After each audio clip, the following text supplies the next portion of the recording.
Hey folks, it's your girl, Lexi Mahari, back with another episode of the People Are People podcast, Life Lessons Learned in Real Time. In 2022, we are kicking off our management series, and we are going to be focusing on life as a brand new people manager. In our last podcast, we talked about getting to know your employees and a few tips and tricks that you should attempt to execute within the first 30 days of being on the job. And that entailed facilitating introductions via group meetings and one to ones, establishing a sense of your employees' short term and long term goals. As it related to their careers, what their educational background was, what their work experience was, and looking for ways that you might be able to leverage this information as you initiate your journey in establishing relationships with them and helping them to reach their performance potential, and identifying the talent on your team. So, in this episode, we are going to dive further into getting to know your employees and specifically talking about how you can leverage past performance documentation and or word of mouth to your advantage. The reason you want to have a sense of the performance of your team is it will help you to begin to identify opportunities for improvement. It's not that you're going to act on them right away, but it will give you some framework of what you might be up against, right? Good or bad.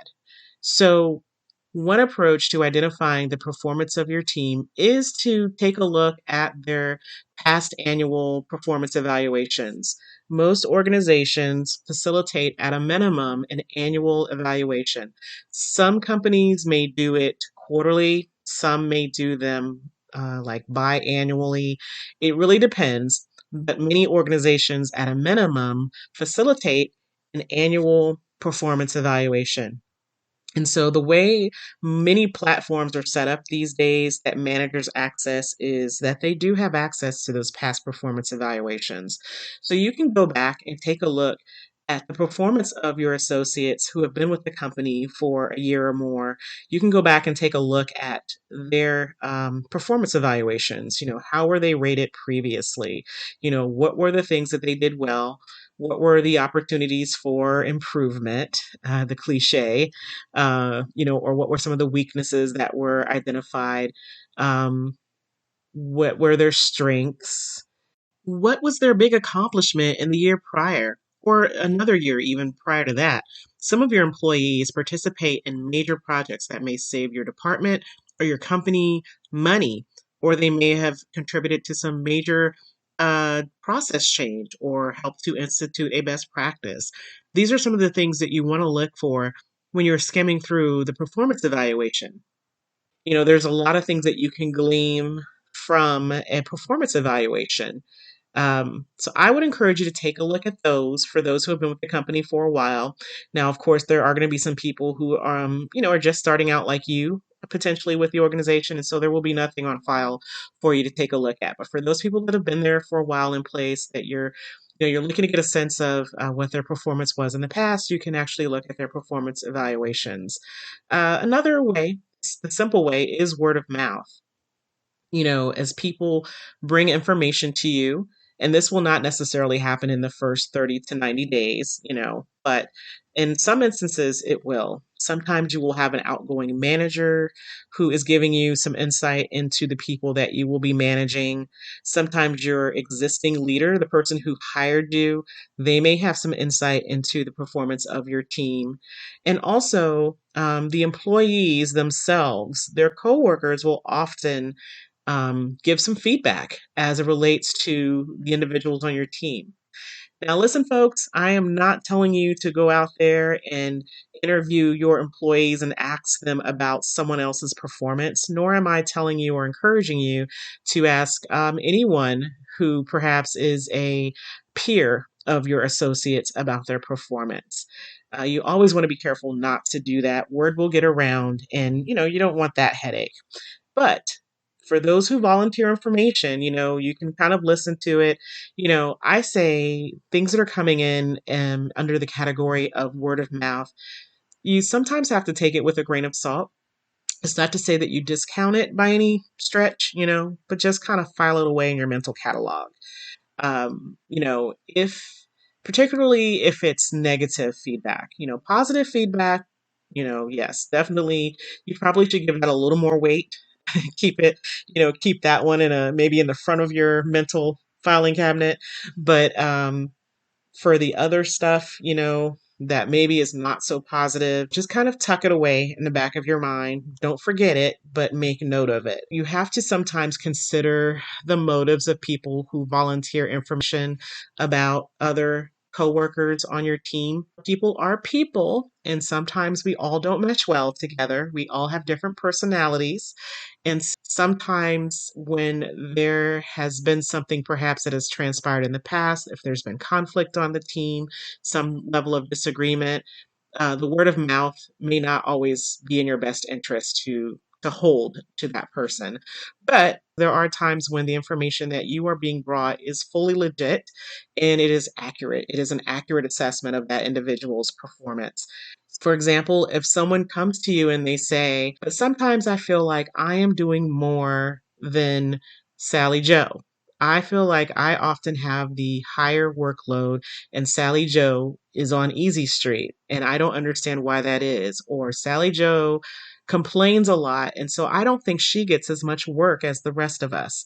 That's something for you to keep in the back of your mind, and it is something for you to assess, particularly as you come out of your 90-day orientation. It is likely going to be difficult for you to assess what's really happening in the first, I'd say 90 days, because you are also going to be learning your job, the other things that come up. However, once you come out of the window of a heavy workload and information being tossed at you, it will be a great opportunity for you to just kind of pay attention to what's happening with Sally Joe, or why someone might perceive that this person has a lighter workload. You can also ask the team without calling names in your one to ones. I would not put it out as a group question. But as you're meeting with your team frequently in their one to one sessions, because ideally you are going to want to touch base with them, if not weekly, every other week is ideal in the beginning until you get to know people and understand what it is they do. It's a great way for them to keep telling you what they do until it sticks with you. If you're not great at recalling everything that's being said to you in those first 30 to 90 days. But during your meeting with them, you'll have an opportunity to say, hey, how do you feel about the workload on the team? Do you feel like it's evenly distributed?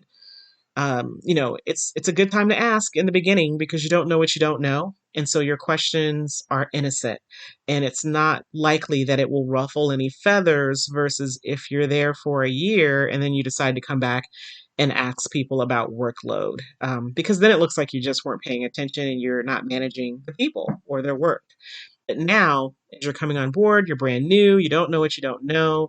So people are often very, open to volunteering information about their perceptions of others. Yes, so you can pull their performance reviews, review that information.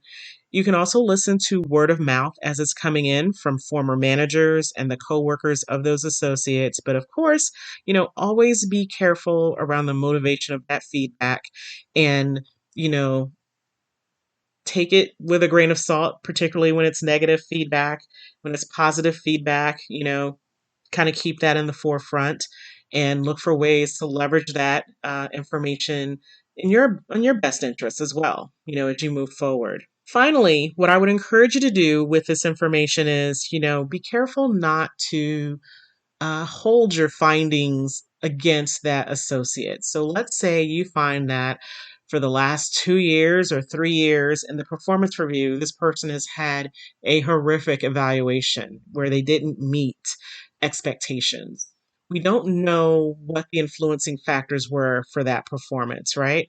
When I say influencing factors, unless you've been with that team for a while, if you're brand new coming in, you're what some of the influencing factors were for the behavior of your poor performers.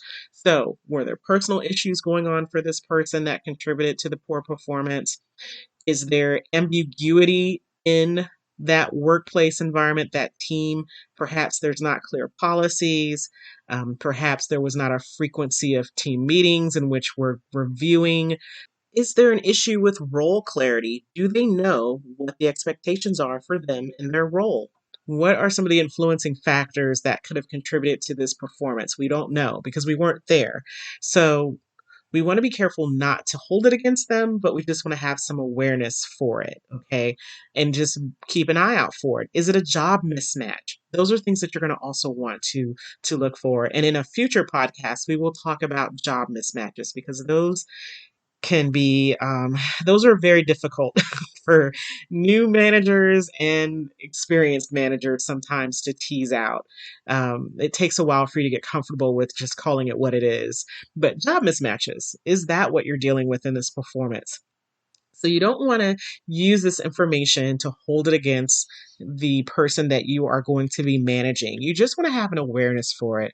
And, if you bump into performance issues later, then you will want to go back, look at that record again if you can't recall everything that you saw, and potentially partner with that individual for a performance improvement plan within the first 6 months of being there. This is not an issue. If you're coming in and you know that there's poor performance in the history, and after you've been there for 90 days, and you're full-time people managing, if you observe poor performance, you're not going to want to allow it to continue. You will want to implement a performance improvement plan for this individual.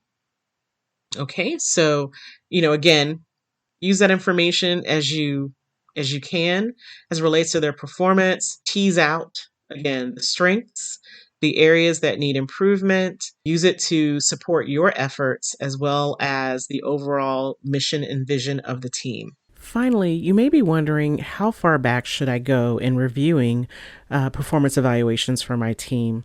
And that's really just going to depend on how long they've been with the company. If they're just starting out there with as you are, or maybe they've only been there for a year, your access to information will be pretty limited.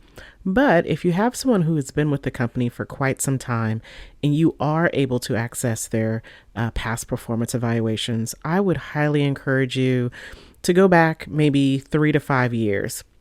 And I know 5 years may seem like a lot, but the reason I suggest doing this is just from my own past experience as someone who had to endure frequent reorganizations. With my last position that I had with the company, and I had been there for multiple years. Unfortunately, in the last 2 years that I was there, I would say particularly an 18-month period, I had 6 different leaders, which was really frustrating for me because I had gone from maybe, a tenure in which I'd been there for 20 years. I'd had, I think, 3 different leaders, and that was just due to the fact that I had changed positions. I had 3 different bosses at that time.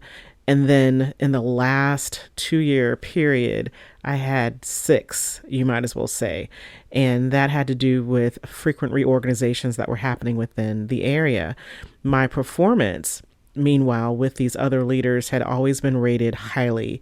We're talking at the exceptional performer level because they recognized my skill set that I brought, my years of experience, and I always had accomplishments. The other great thing about having had those past leaders is they understood the services that my team provided, as well as, what were our achievements, what were our accomplishments, how did we contribute to the company financially from an efficiency perspective, performance perspective. They understood the key metrics that were involved with evaluating this.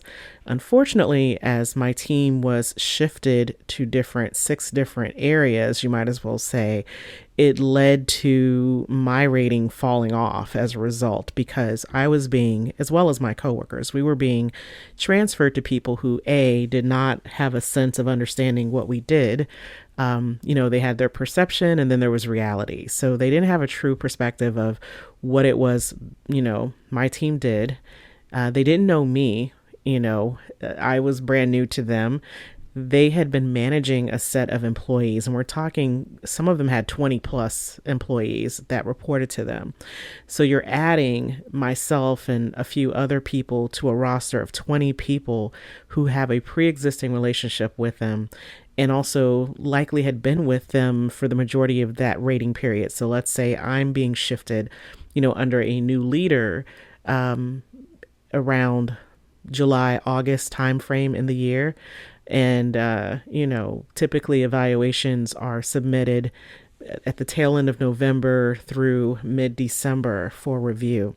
So the likelihood that I'm going to make an impression on a new boss in such a short time period who has no understanding truly for what it is we do, it's going to be highly unlikely. So, if you are leveraging reviews to get a sense of, your team's performance, their behavior patterns, etc., keep in mind that there are influencing factors that could definitely, impact those ratings. And so if you have the ability to access past ratings, you're going to want to get your hands on as many as you can to get a true sense of your employee.